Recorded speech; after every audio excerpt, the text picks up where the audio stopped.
ஆனால் this time it's a little different. ஒரு புது எலிமெண்ட் இருக்குது இந்த படத்தில். Thanks to Pavijay sir who thought of it. எல்லாருக்கும் தெரியும் about his writing. ஆனால் இந்த படத்துக்கு அப்புறம் you'll know about his direction ability also. He's done a great job. And ஒரு புது element that we have in this film, you'll see it in the climax. As Deepak sir said, we've used a lot of new technology or புது technology we've used, and I think it's come out really well. எனக்கு horror படம், I love to work in it, I love to act in it, and I'm hoping that people see this film and they like it too. Ganesh sir ko romba romba thank you sir for believing in the film, for having faith in us and for pushing this film so much. We've just spoken about the film even in Mumbai. We've promoted, so thank you to Ganesh sir for that. The cinematography is brilliant, as he's spoken about it. He's done a great job. It's not an easy thing to shoot a film like this on this scale. Jeeva Pati, ellarku theriyum, is one of the most chilled out, fun people to work with, and I would definitely want to work with you again, Jeeva, in the future, soon again. I hope this film does work for all of us. And audience ku kuda, I want to thank them for giving me so much love, especially the Tamil audience. I hope, aasa padren that I do more and more Tamil films in the future. Thanks to the media also for constantly being a great support. And I promise you, Jeeva, in Agatya 2, maybe we'll have a song like Achacho because he misses that in this film. That's all. Thank you so much. டக்குன்னு ஒரு எதிர்பாராமல் டக்குன்னு ஒரு விஷயம் மேஜிக்காக நடந்து போச்சு. First எனக்கு Pa Vijay sir இந்த கதையை சொல்லும்போது நான் சொன்னேன், சார் ஏற்கனவே சொன்ன மாதிரி நான் ஒரு சங்கிலி பொங்கலின்னு ஒரு படம் பண்ணிட்டேன். ஸோ நம்ம ஹாரர் வேண்டாமே சார் அப்படிங்கிற மாதிரி தான் சொன்னேன். சும்மா ஒரு வாட்டி கதையை கேளுங்க சார் அப்படின்னு சொன்னாங்க. கதையை கேட்டேன். கதையை கேட்டவுடனே ஹாரர் வந்து ஒரு ஒரு ஒரு ஒரு ஒரு கருவி தான். இது வந்து ஒரு சும்மா ஒரு ஸ்டோரி டெல்லிங்கான ஒரு இன்ட்ரெஸ்டிங்கான ஒரு மேட்ரு தான். இன்னைக்கு வந்து ஒரு ஃபார்முலா இருக்குது. ஸோ இந்த மாதிரி ஒரு ஹாரர் த்ரில்லர், அப்புறம் இது ஒன்லி இந்தியாவில் மட்டும்தான் இந்த மாதிரி ஜானர் வந்து உருவாகும். இப்போது வெளிநாட்டிலலாம் பார்த்தீங்கன்னா ஹாரர் தனியாக இருக்கும், ஒரு ரொமான்டிக் ஃபிலிம் தனியாக இருக்கும். ஸோ ஜானர் பேஸில் இருக்கும். பட் இந்த ஃபிலிம் இந்த இந்த இந்த மாதிரி ஒரு ஆடியன்ஸ்க்கு வந்து நம்ம எல்லா விதமான ஜானர்ஸ் கொடுக்கணுன்னா இந்த மாதிரி ஒரு மிக்சட் ஜானராக வந்து பாவிஜய் சார் வந்து ஒர்க் பண்ணியிருக்காரு. அது ஏற்கனவே அது வந்து ஒரு ஒரு டெம்ப்ளேட் ஃபார்முலா தான். அந்த ஃபார்முலா வந்து சாதாரணமாக அந்த காஞ்சனா டைம்லேருந்து இப்போ வரைக்கும் ரொம்ப அழகாக ஒர்க் அவுட் ஆகிட்டு வந்துட்டுருக்கு. பட் இதில் என்னென்னா, இதில் வந்து ஒரு ஒரு மெசேஜ் இருக்குது, ஒரு நல்ல ஒரு மெசேஜ். அந்த மெசேஜ் என்னன்னு பார்த்துட்டிங்கன்னா, அது படம் பார்த்தா தான் தெரியும். ஸோ அது ஒவ்வொரு வாட்டியும் அவர் வந்து சொல்கிறார், அதை சொல்லாதீங்கன்னு தான் சொல்கிறாரு. பட் அது ஒரு நல்ல உன்னதமான ஒரு மெசேஜ் இருக்குது அதில். அண்ட் ஸ்பெஷலி இந்த கொரோனாக்கு அப்புறம்லாம் வந்து நம்ம நாங்கள் அந்த டைமில் தான் இந்த விஷயம்லாம் பேசிகிட்டு இருந்தோம். ஸோ அப்போது இது மக்களுக்கு போய் சேர்ந்துச்சுன்னா ரொம்ப நல்லாயிருக்கும். ஸோ அதுக்கு வந்து ஒரு ஸ்டோரி டெல்லிங் பேட்டர்ன் இருக்குது. அந்த பேட்டர்ன் வந்து இந்த மாதிரி ஹாரர், த்ரில்லர், காமெடி, அப்புறம் அனிமேஷன், ஃபேண்டசி, ஆக்ஷன், ஸோ இது எல்லாத்தையும் கலந்து எல்லா தரப்புல இருக்கிற ஆடியன்ஸ்க்கு போய் ரீச் ஆகிற மாதிரி. மெயினாக நான் இந்த கதையை ஏன் ஒத்துக்கிட்டேன்னா, கிட்ஸ் மத்தியில் போய் இந்த படம் வந்து போய் சேரும். அண்ட் அதே மாதிரி கிட்ஸுக்கு ரொம்ப ரொம்ப பிடிக்கும். வீட்டில் இருக்கிற குட்டி குட்டி நண்பர்களுக்கு வந்து ஒரு ஃபர்ஸ்ட் டைம் இந்த மாதிரி ஒரு நல்ல ஹை குவாலிட்டி கிராஃபிக்ஸ் பார்த்துருப்பாங்க. அண்ட் இந்த கிளைமேக்ஸ் வந்து எல்லாரும் சொன்ன மாதிரி ரொம்ப ஒரு ஒரு முக்கியமான ஒரு ஒரு நல்ல ஒரு கிளைமேக்ஸாக இருக்கும், விஷுவல் ட்ரீட்டாக இருக்கும். பட் என்னன்னா, இந்த கிளைமேக்ஸில் நாங்களாம் நடிக்கலை. வீட்டுக்கு போக சொல்லிட்டாங்க, நீங்கள் கிளம்புங்க சார் அப்படின்ட்டாங்க. ஸோ நான் அப்போது சொல்லிட்டு இருந்தேன், சார் என்ன சார் இந்த மாதிரி கிளைமேக்ஸில் சாதாரணமாக ரோப் கீப்லாம் போட்டு கொஞ்சம் பயங்கரமாக ஃபைட்லாம் இருக்கும், எனக்கும் அர்ஜுன் சார் அப்புறம் நம்ம ஃபாரினர் ஒருத்தர் இருக்காரு, ஸோ ஃபுல்லாக போட்டு பரட்டி எடுப்பீங்கன்னு பார்த்தா வீட்டுக்கு போக சொல்கிறீங்க சார் அப்படிங்கிற மாதிரி சொன்னாங்க. ஸோ அப்போ கொஞ்சம் வியப்பாக தான் பார்த்தோம், கொஞ்சம் சர்ப்ரைசிங்காக தான் இருந்தது. அண்ட் எனக்கு ரொம்ப ஆர்வமாக இருந்தது, எப்படா இந்த இந்த இந்த சீக்வன்ஸ் எப்படி வந்திருக்கும் அப்படின்னு ரொம்ப ஆர்வமாக இருந்தது. அதுக்கப்புறம் சார் எப்போ பார்க்கலாம்னு சொல்லி கிட்டத்தட்ட ஒரு வருஷமாக நான் வந்து வெயிட் பண்ணிட்டு இருக்கேன் அந்த சீக்வன்ஸை பார்க்கறதுக்கு. பட் கடைசியில் இப்போது லாஸ்ட் ஒரு 1 மந்த் முன்னாடி தான் அந்த சீக்வன்ஸை பார்த்தோம். பார்த்து உண்மையிலேயே ரொம்ப நல்லா, அதாவது இந்த நிறைய எஃபர்ட்ஸ் எடுத்திருக்காரு படம் ஃபுல்லாகவே. அவ்வளோ யானை இருக்கும், அது இருக்கும், செட்ஸ் நிறையா இருக்கும். ஸோ அதெல்லாம் தாண்டி, இதெல்லாம் இவ்வளோ பேக்கேஜெல்லாம் தாண்டி இந்த மாதிரி ஒரு கிளைமேக்ஸை வந்து பார்க்கும்போது ஒரு ஒரு நல்ல நிறைவு இருக்கும், நல்ல ஒரு பிரம்மாண்டம் இருக்குது அதில். ஸோ அதுக்கு வந்து விஜய் சாருக்கு வந்து என்னோட பாராட்டுகள் சார். உண்மையிலே நீங்கள் வந்து இந்த படத்தில் ஒரு ஃபஸ்ட்டு நீங்கள் இந்த சினிமாவில் வந்து நாங்களாம் அந்த பாய்ஸ் டைம்லலாம் இந்த லிரிசிஸ்டாக தான் உங்களை வந்து ரொம்ப ரசிச்சிருக்கிறோம்.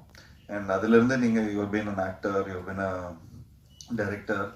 பட் இந்த படத்தில் வந்து ஆர்ட் டைரக்டராக கூட இருந்திருக்கிறீங்க. ஸோ கிட்டத்தட்ட ஃபுல் ஃப்ளெஜ்டாக ப்ரொடக்ஷன்லேருந்து, ஆர்ட் டைரக்ஷன்லேருந்து, டைரக்ஷன்லேருந்து, கோஆர்டினேஷன்லேருந்து கிட்டத்தட்ட எல்லா விஷயமும் ஒரு ஒரு ஒரு ஒன் மேன் ஆர்மியாக இருந்து எல்லாத்தையும் பார்த்தாரு. இதில் என்னன்னா, எப்படியாவது ஒரு நல்ல படம் கொடுக்கணும், ஒரு நல்ல ஜெயிச்சிடணும், எல்லா விதத்துலேயும் போய் இது வரைக்கும் அவர் வந்து அவருக்குன்னு ஒரு ஆடியன்ஸ் இருக்கிறாங்க, அந்த ஆடியன்ஸ்க்கெல்லாம் போய் சேரணும் அப்படின்னு ஒரு நல்ல விடாமுயற்சி. ஸோ உண்மையிலேயே அதுக்கு என்னோட பாராட்டுகள் sir. So we are all very அதுக்கு வந்து நாங்கள் உங்களுக்கு சப்போர்ட்டாக இருந்ததில் ரொம்ப ரொம்ப சந்தோஷப்படுறோம். ஊடக நண்பர்களுக்கு முதற்கண் வணக்கம். 2 வருஷத்துக்கு முன்னாடி ஜீவா விஜய் அவர்களையும் பதி அவர்களையும் கூட்டிகிட்டு வீட்டுக்கு வந்திருந்தார். உட்காந்து சும்மா அப்படி பேசிகிட்டு இருக்கும்போது இந்த மாதிரி ஒரு படம் இருக்குது. அப்போ படத்துக்கு பேர் வைக்கல, படத்துக்கு பேர் நிறைய இருந்தது. கடைசியாக அகத்தியா அப்படின்ற ஒரு டைட்டிலுக்கு வந்தோம். அது ஏன்னா படத்தில் வந்து ஹீரோ ஜீவாவுடைய பேர் அகத்தியன், அதனால் அகத்தியான்னு படத்துக்கு பேர் வந்துச்சு. ஸோ வந்து கதை சொன்னாங்க, ரொம்ப பிடிச்சிருந்தது. உடனே போகலான்னு சொன்னோம். போனாங்க, எடுத்துக்கிட்டே இருந்தாங்க. முடிக்கிற மாதிரியே இல்லை. அப்புறம் கூப்பிட்டு கேட்டதுக்கு சார் முடிச்சிட்டோம் அப்படின்னு சொன்னாங்க. அதுக்கப்புறம் எப்போ பார்க்கலாம் அப்படின்னாக்கா, சிஜி கிட்டத்தட்ட ஒரு 14 பேர்கிட்ட சிஜி கொடுத்துருக்கோம். 1.5 மணி நேரம் இந்த படத்தில் சிஜி மட்டுமே. ஸோ அது நடந்துக்கிட்டே இருந்தது. கிட்டத்தட்ட இப்போ தான் ஒரு 2 மாதத்துக்கு முன்னாடி தான் சிஜியும் முடிஞ்சிச்சு. சரி, இவ்வளோ பண்ணிட்டாங்களே, படத்தை முதல்ல பார்ப்போம் அப்படின்னு படம் போட்டு பார்த்தோன்னே தான் எனக்கு ரொம்ப திருப்தியாக இருந்தது, சந்தோஷமாக இருந்தது. அதாவது வேல்ஸ் ஃபிலிம் இன்டர்நேஷ்னல் இது வரைக்கும் ஒரு 25 படம் எடுத்திருக்கோம். இந்த படம் ஒரு முக்கியமான படம், ஒரு பிரம்மாண்டமான படம். அதில் எனக்கு ரொம்ப சந்தோஷமாக இருக்குது. ரொம்ப அதாவது நீங்கள் எல்லாம் படத்தை பார்த்துட்டிங்கன்னா விஜயை வந்து ஒரு ஆக்டராக பார்த்துருப்பீங்க, ஒரு ரைட்டராக பார்த்துருப்பீங்க, ஒரு இயக்குனராக. இப்படிப்பட்ட ஒரு படம் விஜயால் கொடுக்க முடியுமா அப்படின்ற ஒரு நிச்சயமாக எல்லாருக்குமே ஒரு பிரமிப்பாக தான் இருக்கும். அந்த மாதிரி இந்த ஒரு படத்தை அவர் எடுத்து கொடுத்துருக்காரு. நன்றி விஜய் சார். கிட்டத்தட்ட 750 தியேட்டரில், தமிழ்நாட்டில் மட்டும் இல்லை, ஆந்திராவில் வந்து தெலுங்குலேயும், கர்நாடகா அண்ட் ஹிந்தியில், மலையாளம், எல்லா ஏரியாவிலையும், எல்லா ஸ்டேட்லேயும் கிட்டத்தட்ட 750லேருந்து 800 தியேட்டரில் 28ஆம் தேதி வெள்ளிக்கிழமை ரிலீஸ் ஆகுது. இதை வந்து பிவிஆரில் ரிலீஸ் பண்ணுறாங்க. நார்த் இந்தியாவில் வந்து சினிபாலிஸ்ன்றவங்க ரிலீஸ் பண்ணுறாங்க. ரொம்ப பிரம்மாண்டமான ரிலீஸ் ஆகப்போகுது. படமும் பிரம்மாண்டமாக இருக்கிறதுனால இந்த 3 லாங்குவேஜ்லேயும் இந்த படத்தை பண்ணியிருக்கிறோம். ஸோ அடிக்கடி விஜய் அவர்களும் பதி அவர்களும் இது வரைக்கும் நான் நிறைய படம் எடுத்து இயக்குனரெல்லாம் அவ்வளோ பார்த்ததில்லை, பேசினதில்லை. ஆனால் இந்த படத்தில் தான் இந்த டைரக்டரையும் இந்த கேமராமேனையும் தான் அதிக தடவை நான் பார்த்துருக்கேன், பேசியிருக்கிறேன். அந்த மாதிரி எல்லா விஷயத்தையுமே என்கிட்ட வந்து சொல்லிடுவாங்க, என்கிட்ட கேட்டுப்பாங்க. அந்த மாதிரி பண்ணியிருக்காங்க. படம் ரொம்ப நல்லா வந்திருக்கு. நிச்சயமாக எல்லாருக்கும் பிடிக்கும். அகத்தியா வேல்ஸ் ஃபிலிம் இன்டர்நேஷ்னல் லிமிடெனுடைய மதிப்பின் மிகுந்த தயாரிப்பாளர், எங்களுடைய அன்பு சகோதரரான டாக்டர் ஐஸ்வரி கே கணேஷ் அவர்களுடைய பெருமை மிகுந்த தயாரிப்பாகவும், வைடாங்கல் மீடியா, வேம் இண்டியா, அனிஷ் அர்ஜுன் தேவ் அவருடைய இணை தயாரிப்பிலையும் ஒரு முழு திரைப்படமாக உருவாகி இன்னைக்கு அதனுடைய பத்திரிகையாளர் சந்திப்பில் உங்கள் எல்லாரையும் சந்திக்கிறதுல ரொம்ப ரொம்ப மகிழ்ச்சி. இது ரொம்ப ஒரு மகிழ்ச்சியான, அதே சமயத்தில் ஒரு நிகழ்ச்சியான நேரமும் கூட என்னை பொறுத்த வரைக்கும். ஏன்னா இந்த திரைப்படம் கதையாக உருவாக ஆரம்பித்த அந்த காலகட்டத்திலிருந்து ஒரு பெரிய தேடல் இருந்துகிட்டே இருந்துச்சு. முதல்ல இந்த கதையை எப்படி ஜனரஞ்சகமாக சொல்லணும். அப்படி ஜனரஞ்சகமாக சொல்லணும்னா இதுக்கு ஒரு பெரிய டெக்னிக்கலான, ஒரு தொழில்நுட்ப ரீதியான ஒரு பெரிய சப்போர்ட், ஒரு ஆதரவு தேவைப்பட்டுச்சு.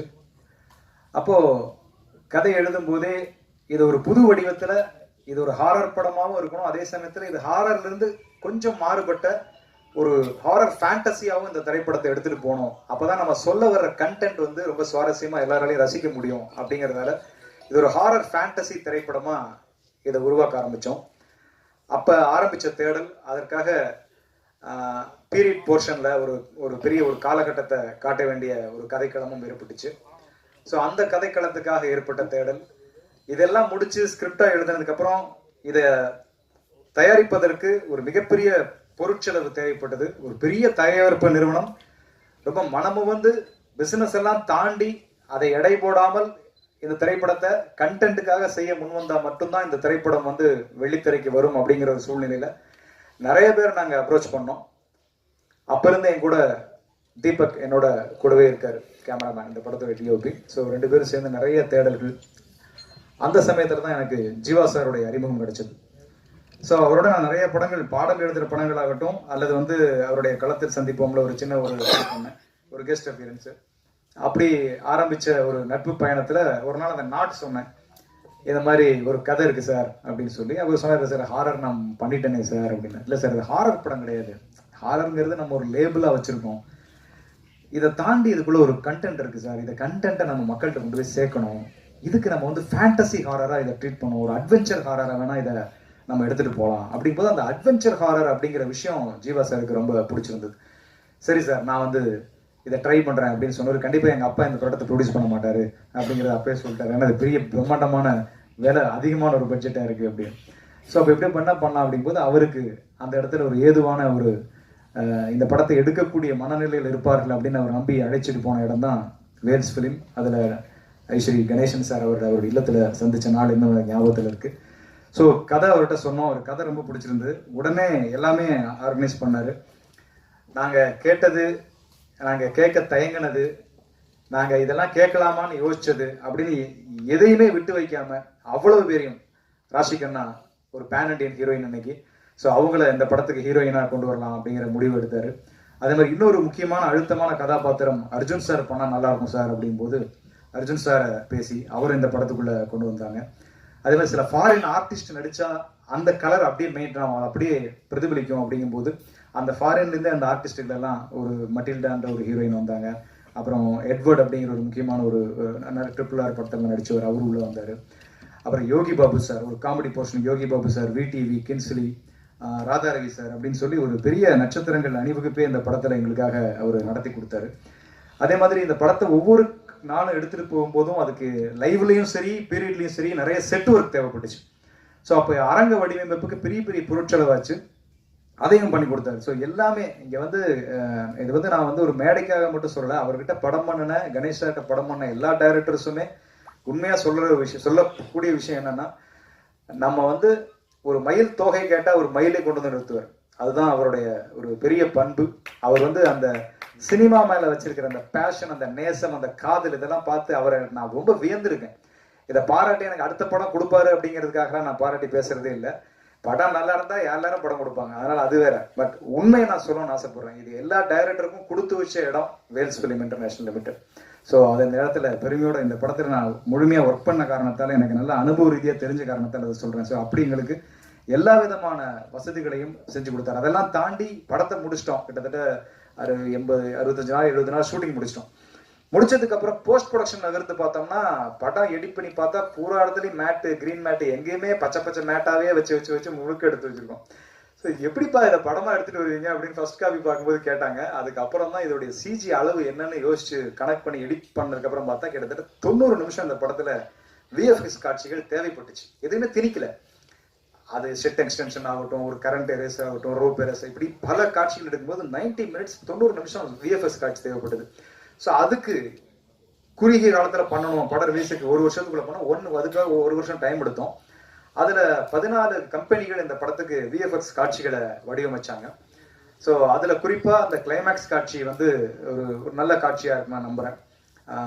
அது வந்து ஒரு பெரிய பொருட்செலவு அந்த காட்சிக்கு அவங்க ஏற்றுக்கிட்டாங்க. ஒரு முக்கியமான டாக்டர் ஸ்ட்ரேஞ்சர் போன்ற படங்கள் எல்லாம் பண்ண ஒரு வெளிநாட்டு கம்பெனி ஒருத்தவங்க தான் அந்த இறுதி காட்சியில் ஒரு அனிமேட்டட் ஒரு சண்டை காட்சி அவங்க பண்ணி கொடுத்தாங்க.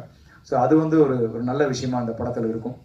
ஸோ இப்படி வந்து இந்த படத்தில் நாங்கள் கேட்ட அனைத்தையும் செய்து கொடுத்து என்னுடைய குருநாதர் பாக்யராஜ் சார் சொல்லுவார், நான் அவர்கிட்ட வந்து அசிஸ்டண்டாக உதவியாளராக இருக்கும்போது சென்னைக்கு வந்த புதுசில் ஒரு டைரக்டர் வந்து ஒரு ஸ்கிரிப்டை எழுதிட்டு படம் முடிச்சு எழுதுனதை எடுத்துட்டோங்கிற திருப்தி அந்த டைரக்டருக்கு வந்துச்சுனாலே அந்த படம் வந்து ஒரு நல்ல படமா உருவாகும் அப்படின்னு சொல்லி அவர் சொல்லுவார். ஸோ அப்படி இந்த படத்தை எடுத்து முடிச்சுட்டு காப்பியா பார்க்கும்போது அந்த ஒரு மன நிறைவு ஏற்பட்டுச்சு. அந்த மன நிறைவுக்கு காரணம் நிறைவான ஒரு தயாரிப்பாளர் எங்களுக்கு அமைஞ்சதுதான் அப்படிங்கிறது மிக நிதர்சனமான உண்மை.